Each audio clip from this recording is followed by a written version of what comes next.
자, 역사를 가장 역사답게 가르친다고 자부하는 황연필입니다. 최근에 원균의 후손들과 그다음 원균의 고향 평택시에서 원균에 대한 재평가 작업을 하려는 노력 상당합니다. 그래서 유튜브나 인터넷상에 원균 관련 말도 안 되는 영상과 글들이 떠돌아다니는데 뭘 재평가합니까? 원균을요.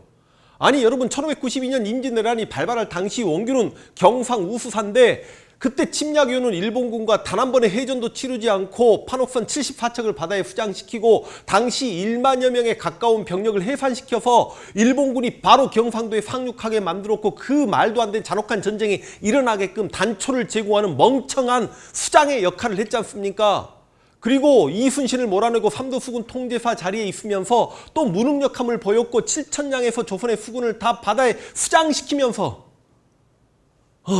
정유재란이 일어나는 단초를 제공한 인물도 원균인데 뭘 재평가한다는 말이죠. 제가 존경하고 좋아하는 선배 한국사 선생님이 한 분 계시는데 그분은 1881년에 청나라에 가서 무기제조법을 공부하러 간다고 영선사 일행이 건너가는데 그때 영선사 대표로 건너갔던 김윤식의 고손자입니다. 그런데 이제 이모군란이 일어나면서 개화정책이 중단되고 대용군이 권력을 잡게 되면서 영선사 일행도 조기 기욱하게 되는데 권력을 잃고 살 수 없었던 민비가 청나 군대를 불러들여서 흥선대용군을 잡아가게 되죠. 그때 청나 군대를 끌고 들어왔던 게 바로 김윤식입니다. 김윤식이 위안스카이와 함께 3,000병력을 끌고 들어와서 흥선대용군을 잡아가고 그때 위안스카이가 용산에 3,000병력을 주둔시키면서 당시 이모군란 직후에 청해 내전 간섭이 시작되기도 했지만 지금껏 우리 서울 한복판 용산에 외국 군대가 주둔하면서 약 140여 년간 청나 군대가 주둔하고 일본 군대가 주둔하고 지금까지 미군이 주둔하는 우리 서울 한복판에 외국 군대가 주둔하게 된 단초를 제공한 사건이 이모군란이고 그 단초를 제공한 권력자가 민비인데 그때 청나 군대를 끌고 들어온 김윤식의 고손자라는 이유만으로 그 선배는 술 한잔 마시면 내가 정말 미안하게도 김윤식의 고손자다. 내가 너희들에게 대신 사죄하마. 아니 이게 올바른 후손의 자세 아니야? 어찌 되었든지 간에 제가 임진왜란과 정유재란 편이 다 끝나면 그 임진왜란 번외편으로 원균편을 따로 하나 영상을 만들어 볼 수 있도록 하겠습니다. 오늘은 그냥 이제 정유재란 순서대로 공부하는 과정 중에 이순신을 몰아내고 삼도수군 통제사가 된 원균의 삽질을 그냥 얼른 사료로 보겠습니다. 아이고. 자 여러분 징비록 내용입니다. 유성룡이 썼다는 건 다들 알고 계시죠? 유성룡이 남인이다 보니까 남인의 정치적 입장을 많이 반영한 책인 거 솔직히 사실입니다. 그리고 개인적으로 이순신과 친했고 또 약간 서인 쪽이었던 원균을 미워했을 거라고 생각합니다. 그래서 자신의 생각이 과장되게 들어갔다 손 치더라도 분명히 이런 기록이 징비록에 있다는 거죠. 이순신이 한산도에 머무르고 있을 때는 운주당이라는 집을 지었다. 이순신은 그곳에서 장수들과 함께 밤낮을 가리지 않고 전투를 연구하면서 지냈는데 아무리 졸병이라 해도 군사에 관한 내용이면 언제든지 와서 자유롭게 말할 수 있게 했다. 그러자 모든 병사가 군사에 정통하게 되었으며 전투를 시작하기 전에는 장수들과 의논해 계책을 결정한 까닭에 싸움에서 패하는 일이 없었다. 그런데 원균은 삼도수군 통제사가 되고 난 다음에 그 운주당에 첩을 데려다가 함께 살면서 이중 울타리를 쳐놓아 장수들조차 그를 보기 힘들었다. 또한 술을 좋아해서 술주정이 다반사였다. 군중에서는 형벌이 무시로 이루어져 병사 등 이렇게 수군거렸다. 외놈들을 만나면 달아나는 수밖에 없네 그리여. 장수들 또한 그를 비웃으며 두려워하지도 않아 지휘관으로서 품이나 명령이 지켜지질 않았다. 여러분이 느끼시길 바랍니다. 다음 여러분 안방준의 음봉전서라는 기록에 원균이 자기 집안 사람이었던 안준홍을 만났을 때 했던 대화 내용이 있습니다.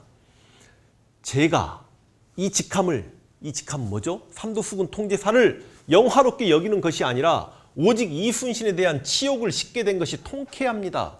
그러니까 집안 사람 안준홍이 적을 물리쳐서 이순신보다 더 큰 공을 세워야 진짜 치욕을 씻었다고 할 수 있지. 겨우 이순신의 자리를 차지했다고 치욕을 씻었다고 할 수 있어. 그러니까 원균이 뭐라고 하냐면 멀리서 싸울 때는 편전을 쓰고 애기살이죠. 가까이서 싸울 때는 칼과 몽둥이를 쓰면 됩니다. 이게 조선의 삼도수군 통제사가 할 소린가? 과연 원균은 지금까지 이순신과 그래도 함께 따라다니면서 이순신이 어떻게 승리인지를 다 보았을 텐데 이순신은 멀리 사정거리에 들어온 외선에게 한포 사격을 했고 하객진과 쌍하객진을 전개했으며 돌격은 거북선만이 했고 거북선이 돌격해서 거의 승기를 잡으면 가까이 다가가서 판옥선에서 편전도 쏘고 했죠. 근데 멀리서 싸울 땐 편전이 수백 미터 날아간답니까? 내가 생각할 때는 오히려 해전에서는 가까이 있을 때 편전을 썼던 것 같은데 이순신 장군은. 그리고 가까이 싸울 땐 칼과 몽둥이?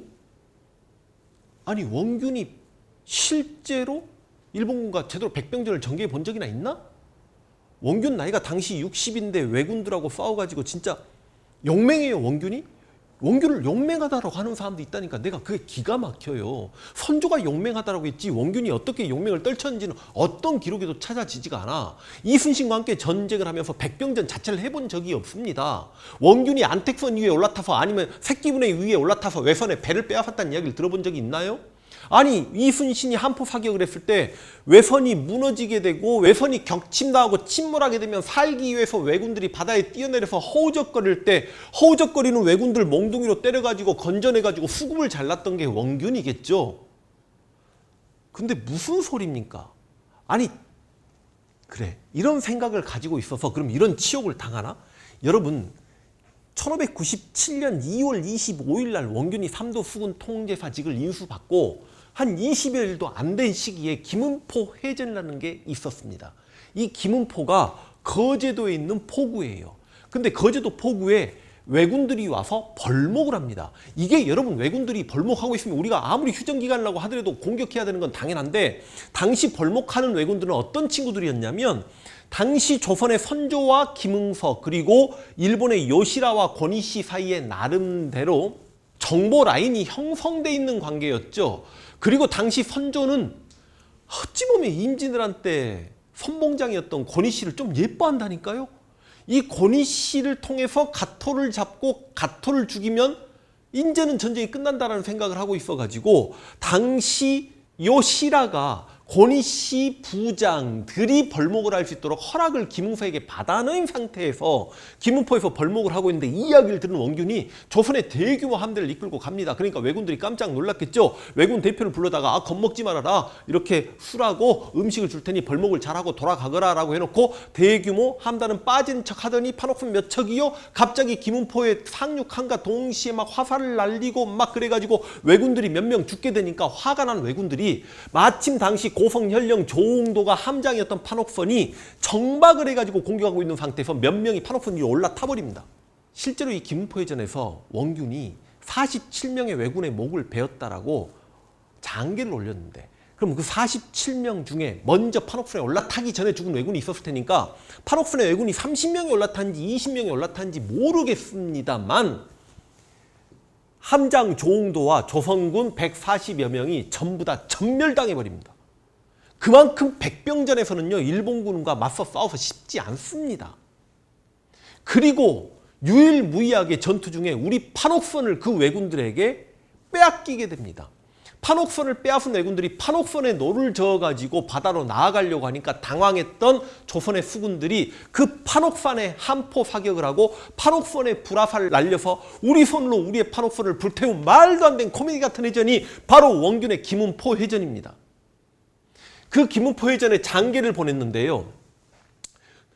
선조가 너무 기뻐 날뛴 거지. 왜? 자기 손으로 이순신을 날리고 삼도 수군 통제사로 원균을 딱 앉히자마자 원균이 이런 공을 세웠으니 원균에게 상을 내리거라 하는 내용의 글이에요. 통제사 원균이 임명을 받자마자 곧 무용을 떨쳐 적선 세척을 포획하고 수급 47급을 바쳤으니 야, 자 원균 뻔뻔하면 이름 말할 수 없죠. 그러니까 자기가 삼도 수군 통제사가 됐으니까 빨리 공을 세워야 하는 조급증이 있었다는 것도 내가 어느 정도는 이해는 하겠는데 아니 우리 수군 140여 명이 전사당하고 우리 판옥선 한 대가 불탄 이야기는 이순신은 그 많은 전투 중에 단 한 대의 판옥선도 잃지 않았습니다. 그 이야기는 빠트린 채 47명의 목을 뱉다라고 조정에 거짓 보고를 한 거야. 그러니까 선조가 가상하다. 원균과 공이 있는 사람을 즉시 논사하고 관을 보내 호군하며 장사를 격리할 일을 의기하라. 그리고 적의 수급과 계본을 가지고 온 사람도 아울러 참작에 논사할 것으로 비변사에 말하라. 그런데 바로 다음에 김응서의 장계가 올라옵니다. 원균이 양아치 짓거리 했어요. 권율의 장계도 올라옵니다. 원균이 양아치 짓거리 했어요. 고니 씨와 요시라가 조선 조정에 항의합니다. 이것 때문에 요시라는 죽음 당하기 일보 직전까지 갑니다. 일본군 진영 내에서. 물론 어떻게 해서라도 왜군을 죽이면 저는 훌륭한 일이라고 생각합니다만 문제는 그 왜군 47명을 죽이는 과정에서 우리 판옥성이 불탔고 우리는 140명이 죽었다니까. 근데 또 이렇게 거짓 장교를 올리는 이 원균의 사람됨을 한번 보시라고요.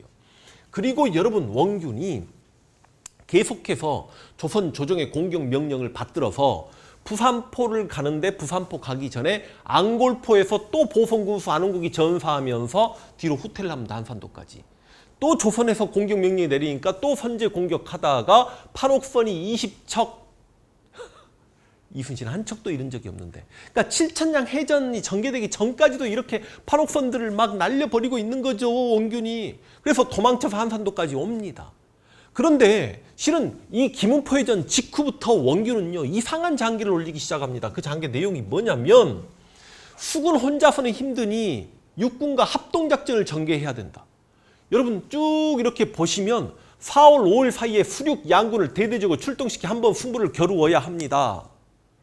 근데 이게 얼마나 코미디 같은 장계냐면 자기가 1월 22일 이순신이 아직 삼도 수군 통제사였을 때 나라면 부산포 공격해가지고 일본의 번영을 공격할 수 있다. 그러니까 이순신은 수군 통제사로서 자격이 없다. 이게 이순신을 모함했던 글이죠.